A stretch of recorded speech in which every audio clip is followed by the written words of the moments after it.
반갑습니다. 이어서 독서학습지 12번 내용을 함께 살펴보도록 하겠습니다. 이어서 마찬가지로 인문예술 분야 글을 읽어보겠습니다. 기타를 연주하는 스페인 소녀에는 여기에서도 르누아르의 그림이 나오고 있습니다. 기타를 연주하는 스페인 소녀에 대한 묘사를 아래쪽에서 하고 있어요. 스페인 소녀에는 머리에 붉은색 두건을 두르고 그 위에 검은 모자를 쓴 화려한 투우사 복장을 한 사랑스러운 소녀가 등장한다. 이 소녀는 포동포동한 손으로 기타를 연주하고 있는데 그 기타는 어떤 기타냐 하면 스페인 사람들에게 가장 가까운 악기이면서 고독한 예술가들에게는 인생의 동반자인 기타를 연주하고 노래를 부르고 있다. 그 소녀가 기타 연주하면서 노래를 부르고 있는 것 같아요. 이 그림에서도 분위기가 어떻냐면 우울한 분위기의 정취, 느낌이 아니라 사랑스러운 소녀가 있을 뿐이고 생기 넘치는 존재 자체가 생의 예찬이다라고 말을 해주고 있습니다. 이때 예찬이라고 하면 훌륭하다라고 찬양해 주는 걸 말해요. 아, 인생 진짜 훌륭하지, 인생 살만하지, 인생 진짜 좋아라고 칭찬해주고 감탄하고 있는 겁니다. 밝은 색채에서는 삶의 기쁨이, 붉은 기가 도는 포동포동한 소녀에게서는 싱그러운 젊음이 느껴지면서 시선을 사로잡는다라고 되어 있어요. 이 그림은 뭐냐면 잠시 보겠습니다. 머리에는 붉은 두건을 쓰고 검은 모자를 쓰고 있고요. 기타를 치면서 노래를 부르고 있습니다. 약간 포동포동한 소녀인데 이 통통한 손가락을 가진 소녀가 노래를 부르고 있는 그림인데 전체적으로 느낌이 우울하지 않고 생의 예찬이라고 얘기해주고 있어요. 뭔가 긍정적이고 밝은 느낌의 그림인 것 같습니다. 그렇다면 이 그림에서 핵심어는 기타를 연주하는 스페인 소녀라고 한번 잡아볼게요.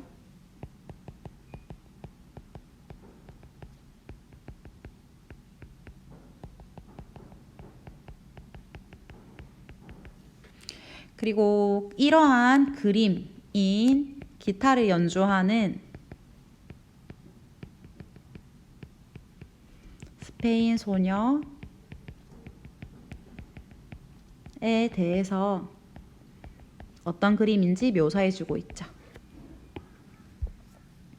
OX 문제. 기타를 연주하는 스페인 소녀는 우울한 분위기의 정취를 담아내고 있다라는 부분은 여기를 보면 있습니다. 이 그림이라고 하면은 바로 기타를 연주하는 스페인 소녀인데 우울한 분위기의 정취, 느낌이 아니라 라고 되어 있으므로 여기가 틀렸죠. 정답은 X가 됩니다. 아마 오늘 지문에서는 OX 문제 만드는 게 조금 어려웠을 건데 못 만들어도 괜찮으니까 내용 이해 위주로 한번 해보도록 합시다. 참고로 우울한 분위기의 정취라기보다는 인생 살만해, 인생 진짜 좋아라고 생의 예찬을 담아내고 있다라고 고쳐주는 게 조금 더 적절할 것 같습니다.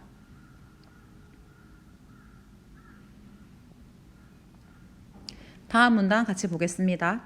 화병의 꽃은 활기찬 생의 찬미가 연상되는 그림으로 라고 적혀 있어요. 이때 찬미라고 하면 아까 얘기했던 예찬과 비슷한 뜻입니다. 뜻을 가지고 있는데 훌륭하다라고 칭찬, 칭송하는 것을 찬미한다라고 얘기해 줍니다. 유리 화병 안에는 꽃을 꽂는 병 안에는 여러 꽃들이 많이 피어 있다, 만발했다. 마치 사랑하는 여인을 그리듯이 애정어린 붓터치로 그린 꽃은 알록달록 채색한 색깔을 칠한 솜사탕과 같고 폭신하고 풍성한 느낌을 전해준다. 삶에서 항상 기쁨과 긍정을 찾으려 한 르누아르가 여기서 그려낸 것은 그 이전의 사람들은 어땠냐면 유럽 화가들이 바니타스, 즉 인생 무상, 인생 별거 없어 어차피 죽는 거라는 덧없음이 아니라 비록 죽더라도 이 순간만큼은 아름답게 살 수 있다라는 희망적인 내용입니다. 지금 여기에서 선생님이 보라 색깔로 르누아르에 대해 표시해 볼게요.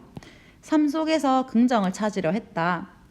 비록 비참한 순간이 올지라도 하지만 아름다움과 매혹적인 향기로 우리는 기쁨과 희망을 안겨줄 수 있는 꽃을 예찬한다 라는 조금 긍정적인 모습을 많이 보이고 있습니다. 반면에 바니타스라고 하는 것은 인생 무상, 인생 별거 없어, 조금 허무해 라는 덧없음을 그렸다고 하네요. 이 부분에서는 바니타스와 르누아르의 그림 세계가 서로 다르다는 차이점이 드러나므로 대조가 쓰였다고 볼 수 있습니다. 그리고 오타도 하나 있었죠. 오타 여기 마지막 부분에 하나, 둘, 셋, 넷, 다섯 번째 줄 제일 끝에 예찬이라고 오타도 고쳐 놓으시면 되겠습니다.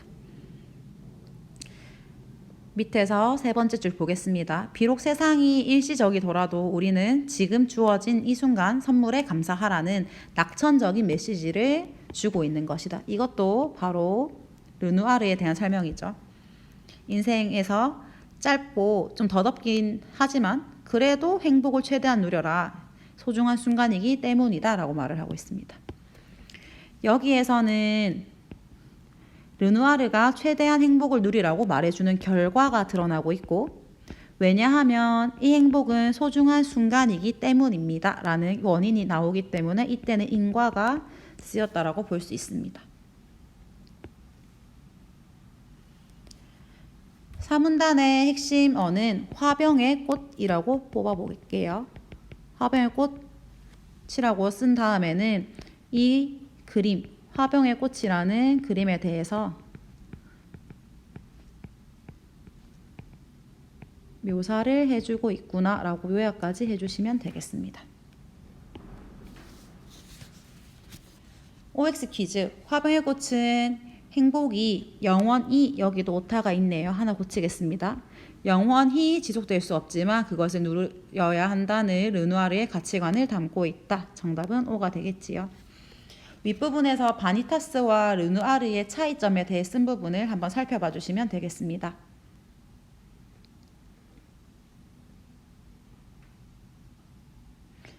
마지막 5문단 같이 보겠습니다.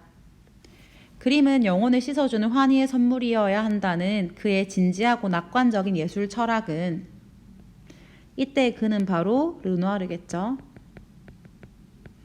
앞부분에 그림은 영혼을 씻어주는 환희, 기쁨, 환희는 기쁨입니다. 기쁨의 선물이어야 한다라는 부분은 바로 그림에 대한 입장이죠. 그 입장이 과연 누구의 입장이냐? 바로 르누아르의 입장이 되겠습니다. 감동을 준다. 근데 뒷부분에 이렇게 르누아르가 밝은 그림을 그릴 수 있었던 이유가 나옵니다. 그가 밝고 행복한 그림들을 그릴 수 있었던 것은 이 세상에서의 고통을 체험하지 않아서가 아니라 자신에게 처해진 여러 가지 고통을 예술로 승화시켜서 극복했기 때문이다. 내가 힘들지만 힘들다고 울고 있는 게 아니라 이겨내 보겠다고 그림을 활용해서 결국 이겨냈다, 승화시켰다라고 말을 해주고 있어요. 이때 두 번째에서 세 번째 줄에 있는 이 문장을 보면 앞부분이 결과이고요. 뒷부분이 원인에 해당하기 때문에 전체적으로 인과가 쓰였다라고 봐줄 수 있습니다. 그 다음 문장에서는 르누아르가 어떤 고통을 느꼈는지가 나옵니다. 류머티즘, 관절염으로 손가락이 비틀어져서 손에 이제 붓을 잡을 수가 없으니까 손목에다가 붓을 묶어서 작업하기도 하고, 이러한 관절염, 류머티즘 증세가 심해져서 다리가 마비됐을 때도 절대 손에서 붓을 놓지 않았다. 계속 그림을 그렸다. 또한 그의 아들들이, 어린 두 아들이 전쟁에서 부상을 입고 부인도 사망했을 때에도 그는 꾸준하게 그림을 그렸다. 여기에서도 있네요. 그가 고통을 극복할 수 있었던 것은 이라는 결과, 뭐 때문이냐면 그림이 있었기 때문이다 라는 원인이 쓰여서 이 부분에도 인과가 드러나 있다라고 정리해 주시면 되겠습니다. 그는 자신이 가장 깊은 고통을 겪었기에 진정한 행복을 그릴 수 있었다라고 말해주고 있네요. 선생님은 이 부분에서 핵심어를 르누아르라고 뽑아보았습니다. 사실 르누아르라는 단어가 오문단에 직접적으로 나오지는 않지만 이 전체적인 내용을 봤을 때 르누아르의 삶이 어땠는지, 그 사람은 어떤 미술관, 예술관을 가졌는지에 대해 설명하고 있기 때문에 선생님은 이때 르누아르가 키워드가 아닐까 생각해 봤습니다. 그래서 르누아르라는 말을 활용했을 때 르누아르의 삶, 생애가 어땠는지, 그 다음에 그 사람이 생각했던 예술관 혹은 미술관, 예술과 미술에 대한 관점은 어땠는지 한번 간단하게 요약해 보았습니다. 이때 미술관은 미술 그림 있는 그 미술관이 아니라 미술에 대한 관점을 말하는 겁니다. 이때 관은 관점을 의미합니다.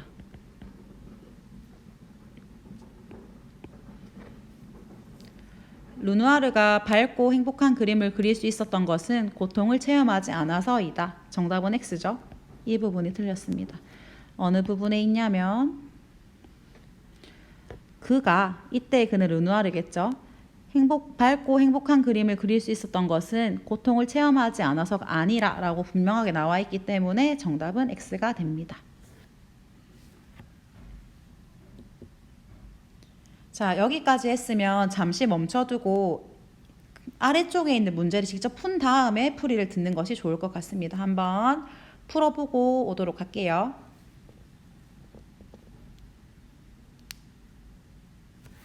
다 풀어보았습니까? 다 풀어보았다고 생각하고 풀이할게요. 첫 번째, 르누아르의 작품 세계에 대한 글쓴이의 생각을 다음과 같이 정리해 봅시다 라고 되어 있습니다. 르누아르는 마치 골목에서 마주칠 것 같은 일상생활과 사람들의 모습을 화폭에 담아냈다. 학습지 11번에서 첫 번째 문장 밑에서 첫 번째, 두 번째 줄에 보면 나와 있고요. 르누아르가 밝고 행복한 그림을 그릴 수 있었던 까닭은 자신의 고통을 예술로 승화시켜 극복했기 때문이다. 이 부분은 어디에 나와 있냐면 학습지 12번에 다섯 번째 문단의 두 번째, 세 번째 줄을 보면 알 수 있습니다. 그래서 각각의 근거가 어디에 있는지 한번 직접 눈으로 찾아보는 습관 들여보세요. 그 다음 괄호 2번 풀어보겠습니다. 삶과 예술에 대한 관점에 주목하면서 다음 작품을 감상합시다. 이때 르누아르와 김득신을 비교할 건데 예전에 배웠었는데 비교라고 하면 대조와 달리 공통점에 대해 쓰는 것입니다. 아래쪽에 보면 김득신의 그림에서 볼 수 있듯이 조선 후기 서민들이 등장하는 풍속화는 아마 이 그림이 조선 후기 서민들의 그림인 것 같습니다. 해학적이고 생동감 넘치는 묘사로 다양한 삶의 현장을 우리 눈앞에 보여준다. 같은 시대를 살아가는 서민들에 대한 애정을 바탕으로 그린 그림이다 라고 적혀 있습니다.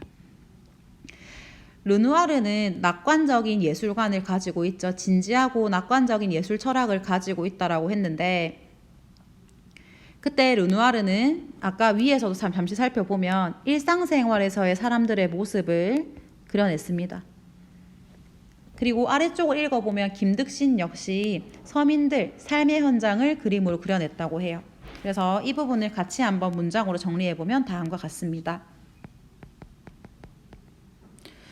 르누아르는 일상생활과 사람들의 모습을 그렸다. 김득신은 서민을 비롯한 삶의 현장을 그렸다. 아까 비교는 공통점이라고 했죠. 그래서 둘 사이의 공통점은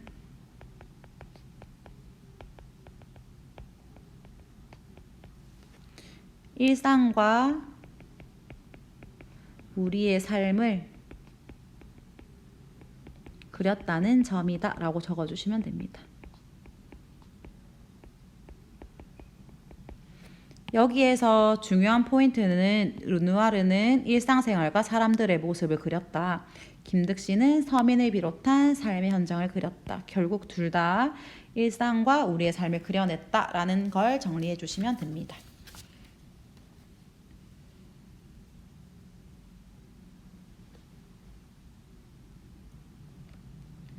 넘어가 보겠습니다.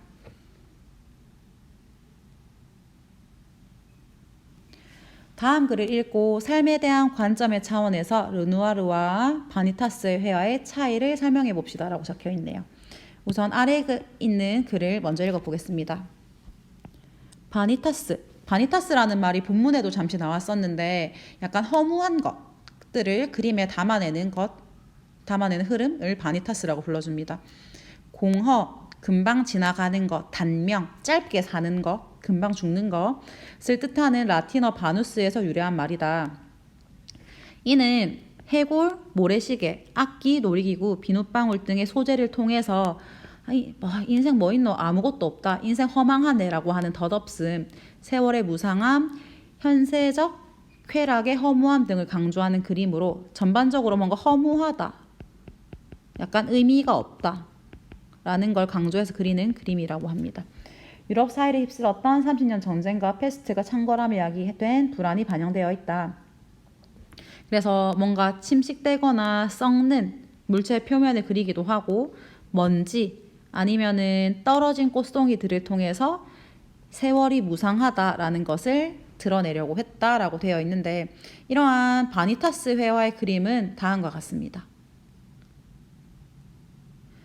중간에 보면은 해골 있고요. 그 다음 꽃에 대한 그림을 봤을 때도 떨어진 꽃들이 있고 약간 우중충한 느낌이 듭니다. 반면에 르누아르의 꽃 그림은 어떠냐면 다르죠. 해골도 없고 떨어진 꽃도 없습니다. 그렇다면 이것을 비교해서 한번 적어보면,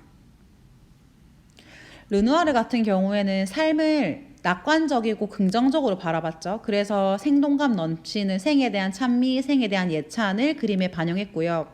반면에 바니타스는 삶을 덧없다, 허무하다라고 보고 이러한 허무함을 강조하는 그림을 그렸습니다. 그래서 둘 사이에 긍정적으로 바라보는지 부정적으로 바라보는지의 차이가 있었고, 이렇게 한번 적어보겠습니다. 르누아르는 삶을 긍정적으로 바라보고 그림을 그렸다. 반면 바니타스 회화는 삶을 덧없는 것으로 바라보고 허무함을 강조하는 그림을 그렸다.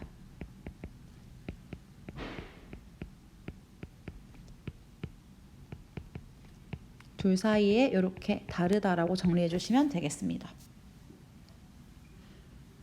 그렇다면 아래쪽에 지금까지 읽은 글의 주제와 특징을 한번 정리해 봅시다.